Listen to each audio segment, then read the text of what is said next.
सदिन खां वठी असांजी हिन सिंध धरतीअ ते कमीने कमाल ख़ान जहिड़े शैताननि जो कब्ज़ो रहियो आहे। कमीने कमाल ख़ान जहिड़नि केतिरनि ई वॾेरनि रॿनि ऐं मीरा जहिड़नि मज़लूमनि जे मथां ज़ुल्म कया आहिनि ऐं उन्हनि जूं ज़िंदगियूं ज़हर करे छॾियूं आहिनि।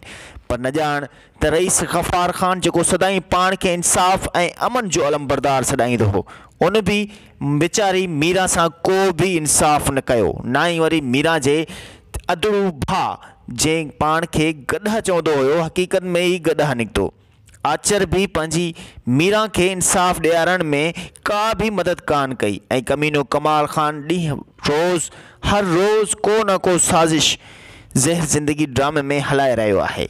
कॾहिं कंहिं किरदार खे बेवकूफ़ तो बणाए त कॾहिं कंहिं किरदार खे बेवकूफ़ पियो बणाए। ज़हर ज़िंदगी ड्रामे जी पहिरीं किस्त खां ई कमीने कमाल ख़ान मीरा जे इज़्ज़त में लॼ लुटण जी कोशिश कई, पर उनखां पोइ हालार अची वक़्त जे सिकंदर कमीने कमाल ख़ान खे निर्वार कयो ऐं उन जे मुंहं ते कारे हणी करे सॼे ॻोठ में घुमाए वियो।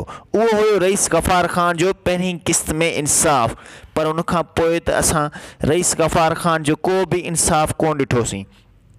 पहिरीं किस्त ऐं हींअर 211 किस्त हलण वारी आहे, पर वीचारी मीरा खे इंसाफ़ न मिलियो।